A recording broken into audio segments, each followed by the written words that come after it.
Hello everyone, जय हिंद। स्वागत आपका आपके अपने यूट्यूब चैनल के प्लेटफॉर्म में। आज मैं आपके समक्ष बात कर रहा हूँ जीव विज्ञान की शाखाएं और उनसे संबंधित सभी महत्वपूर्ण प्रश्नों के संदर्भ में। और यह वीडियो आपके आने वाली सभी परीक्षाओं के लिए अति महत्वपूर्ण और लाभदायक होने वाली है, इसलिए इस वीडियो को जरूर अंत तक देखें। और यदि आपको मेरा वीडियो का कंटेंट अच्छा लगे तो वीडियो को लाइक, शेयर और सब्सक्राइब करना न भूलें। और इसी के साथ मैं अपने वीडियो को स्टार्ट करता हूँ। जीव विज्ञान की शाखाएं और उनसे संबंधित प्रश्न। और फर्स्ट क्वेश्चन है कि दिल या हृदय और उसके कामकाज के अध्ययन को क्या कहा जाता है। तो इसका आंसर है ऑप्शन ए, कार्डियोलॉजी। अर्थात दिल और उसके कामकाज के अध्ययन को कार्डियोलॉजी कहा जाता है। और मानव हृदय या मानव दिल छाती के मध्य थोड़ा सा बाईं ओर स्थित होता है। अर्थात मानव हृदय मानव शरीर में बाईं ओर स्थित होता है और मानव हृदय का औसतन भार लगभग 300 ग्राम होता है। और हृदय या दिल का रुधिर दाब स्फिग्नोमेनोमीटर यंत्र के द्वारा मापा जाता है। और नेक्स्ट महत्वपूर्ण प्रश्न की जीव विज्ञान का जनक या फादर ऑफ बायोलॉजी किसे कहा जाता है। तो उसका आंसर है ऑप्शन बी, अरस्तु को। अर्थात अरस्तु को जीव विज्ञान का जनक या फादर ऑफ बायोलॉजी कहा जाता है।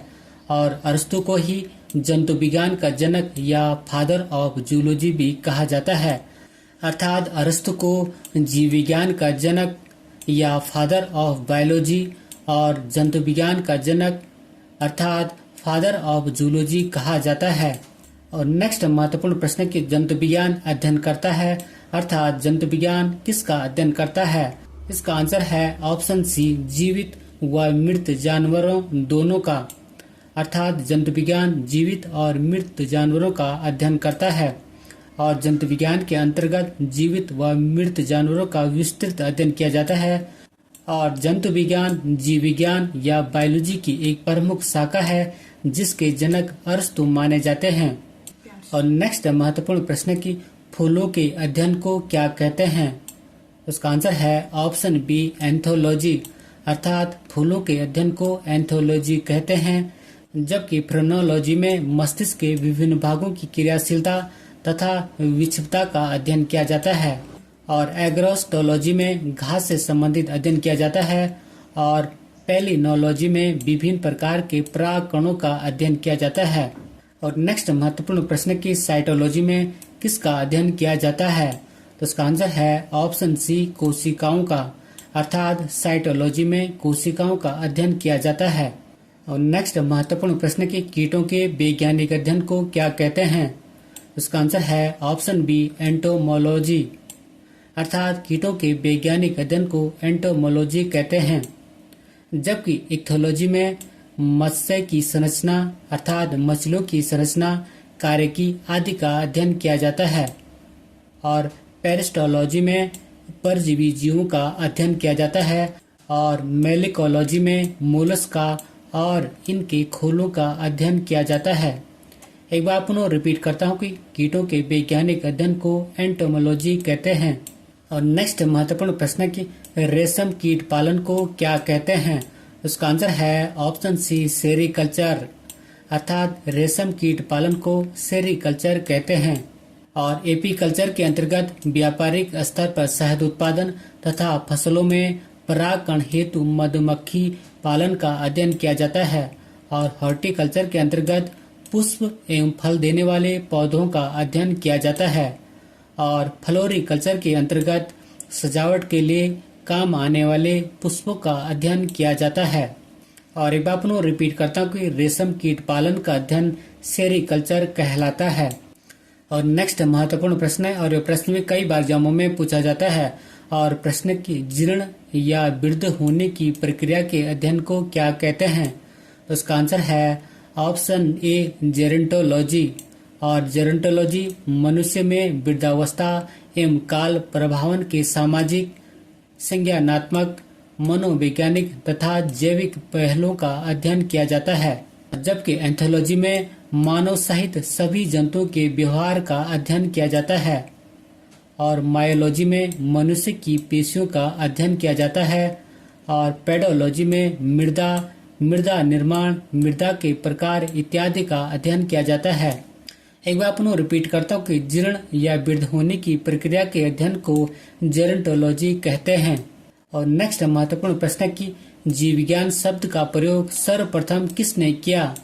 आंसर है ऑप्शन सी, लेमार्क और ट्रेविरेनस ने। अर्थात जीव विज्ञान शब्द का प्रयोग सर्वप्रथम लेमार्क और ट्रेविरेनस ने किया था। और नेक्स्ट महत्वपूर्ण प्रश्न है कि अस्थियों का अध्ययन विज्ञान की किस शाखा के अंतर्गत किया जाता है? उसका आंसर है ऑप्शन ए, ऑस्टियोलॉजी के अंतर्गत। और ऑस्टियोलॉजी के अंतर्गत अस्थियों या हड्डियों का अध्ययन किया जाता है। और ऑरोलॉजी में पर्वतों का अध्ययन किया जाता है। और सेरोलॉजी में रुधिर सीरम का वैज्ञानिक अध्ययन किया जाता है। और जियोलॉजी, जिसे कि हिंदी में भूगर्भ शास्त्र कहते हैं, में पृथ्वी की आंतरिक संरचना तथा उसमें पाए जाने वाले पदार्थों का अध्ययन किया जाता है। और नेक्स्ट महत्वपूर्ण प्रश्न है कि फाइकोलॉजी में किसका अध्ययन किया जाता है? तो उसका आंसर है ऑप्शन ए, शैवालों का। अर्थात फाइकोलॉजी में शैवालों का अध्ययन किया जाता है। और नेक्स्ट महत्वपूर्ण प्रश्न है कि फूलों के संवर्धन के विज्ञान को क्या कहा जाता है? तो उसका आंसर है ऑप्शन ए, फ्लोरिकल्चर। अर्थात फूलों के संवर्धन के विज्ञान को फ्लोरिकल्चर कहा जाता है।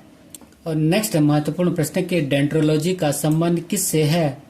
तो उसका आंसर है ऑप्शन सी, झाड़ियों या काष्ठ वृक्ष के अध्ययन से। अर्थात डेंड्रोलॉजी का संबंध झाड़ियों या काष्ठ वृक्ष के अध्ययन से संबंधित है।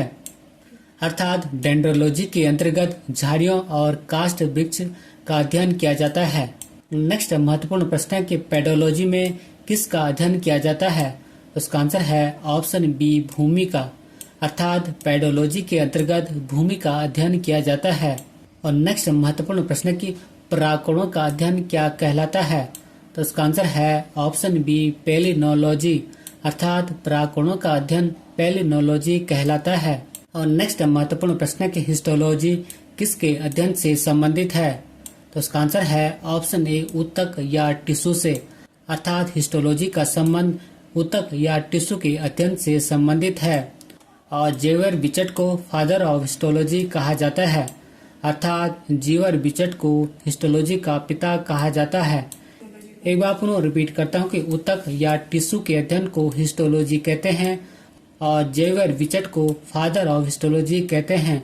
अर्थात जेवर बिचट को हिस्टोलॉजी का पिता कहते हैं। और नेक्स्ट महत्वपूर्ण प्रश्न की निम्नांकित विषयों में से कौन सा विषय जनसंख्या एवं मानव जाति के महत्वपूर्ण आंकड़ों के अध्ययन से संबंधित है? उसका आंसर है ऑप्शन सी, जनांकिकी। अर्थात डेमोग्राफी।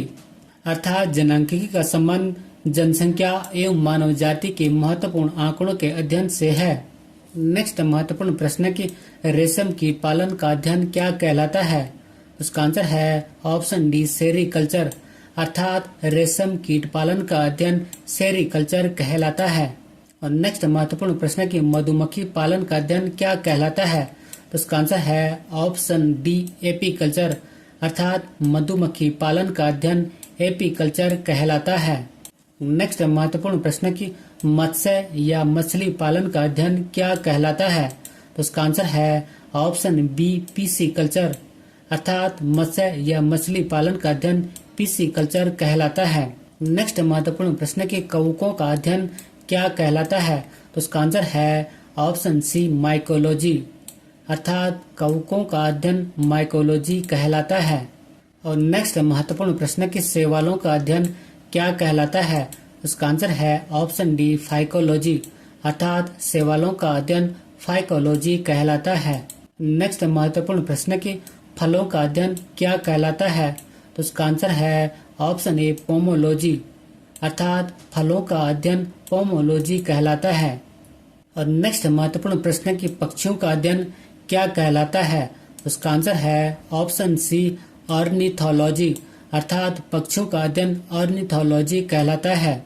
या ऑर्निथोलॉजी के अंतर्गत पक्षियों का अध्ययन किया जाता है। नेक्स्ट महत्वपूर्ण प्रश्न की मछलियों का अध्ययन क्या कहलाता है? तो उसका आंसर है ऑप्शन डी, इक्थियोलॉजी। अर्थात इक्थियोलॉजी के अंतर्गत मत्स्य की संरचना, कार्यकी इत्यादि का अध्ययन किया जाता है, जबकि पीसी कल्चर के अंतर्गत मत्स्य पालन का अध्ययन किया जाता है। एक बार पुनः रिपीट करता हूँ कि इक्थोलॉजी के अंतर्गत मत्स्य की संरचना, कार्यकी इत्यादि का अध्ययन किया जाता है और पिसीकल्चर के अंतर्गत मत्स्य पालन का अध्ययन किया जाता है। और नेक्स्ट महत्वपूर्ण प्रश्न की उद्यान विज्ञान का अध्ययन क्या कहलाता है? इसका आंसर है ऑप्शन ए हॉर्टिकल्चर, अर्थात हॉर्टिकल्चर के अंतर्गत उद्यान विज्ञान का अध्ययन किया जाता है। और नेक्स्ट महत्वपूर्ण प्रश्न के विश्व में पौधों के वितरण का अध्ययन क्या कहलाता है? इसका आंसर है ऑप्शन ए फाइटोजियोग्राफी, अर्थात फाइटोजियोग्राफी के अंतर्गत विश्व में पौधों के वितरण का अध्ययन किया जाता है। नेक्स्ट महत्वपूर्ण प्रश्न की पर्यावरण का अध्ययन जीव विज्ञान की किस शाखा के तहत किया जाता है? उसका आंसर है ऑप्शन सी पारिस्थितिकी, अर्थात पर्यावरण का अध्ययन जीव विज्ञान की पारिस्थितिकी शाखा के अंतर्गत किया जाता है। और नेक्स्ट महत्वपूर्ण प्रश्न की विभिन्न संस्कृतियों के वैज्ञानिक विवरण के तुलनात्मक अध्ययन को क्या कहते हैं? इसका आंसर है ऑप्शन ए एथनोलॉजी, अर्थात एथनोलॉजी के अंतर्गत विभिन्न संस्कृतियों के वैज्ञानिक विवरणों का तुलनात्मक अध्ययन किया जाता है, जबकि एथनोग्राफी के अंतर्गत किसी विशिष्ट संस्कृति का अध्ययन किया जाता है। इथोलॉजी के अंतर्गत मानव सहित सभी जंतुओं के व्यवहारों का अध्ययन किया जाता है और इथिक्स के अंतर्गत नैतिक आचार तथा कर्तव्य का मनोवैज्ञानिक अध्ययन किया जाता है। नेक्स्ट महत्वपूर्ण प्रश्न की अंगूरों के उत्पादन एवं उनके अध्ययन से संबंधित विज्ञान की शाखा क्या कहलाती है? तो उसका आंसर है ऑप्शन ए विटीकल्चर, अर्थात विटीकल्चर अंगूरों के उत्पादन एवं उनके अध्ययन से संबंधित विज्ञान की एक महत्वपूर्ण शाखा है। और नेक्स्ट महत्वपूर्ण प्रश्न की हृदय तथा उसकी बीमारी के अध्ययन को क्या कहते हैं? तो उसका आंसर है ऑप्शन ए कार्डियोलॉजी, अर्थात हृदय तथा उसकी बीमारी के अध्ययन को कार्डियोलॉजी कहते हैं। नेक्स्ट महत्वपूर्ण प्रश्न, और ये प्रश्न भी कई बार एग्जामों में पूछा जाता है, और प्रश्न की धमनी और सिरा के अध्ययन को क्या कहते हैं? इसका आंसर है ऑप्शन ए एंजियोलॉजी, अर्थात धमनी और सिरा के अध्ययन को एंजियोलॉजी कहते हैं। और एंजियोलॉजी के जनक विलियम हार्वे हैं, और यह भी महत्वपूर्ण पॉइंट है कि एंजियोलॉजी के जनक विलियम हार्वे हैं और एंजियोलॉजी के अंतर्गत धमनी और सिरा का अध्ययन किया जाता है। और नेक्स्ट महत्वपूर्ण प्रश्न के मस्तिष्क के अध्ययन को क्या कहा जाता है? तो उसका आंसर है ऑप्शन ए न्यूरोलॉजी, अर्थात मस्तिष्क के अध्ययन को न्यूरोलॉजी कहा जाता है।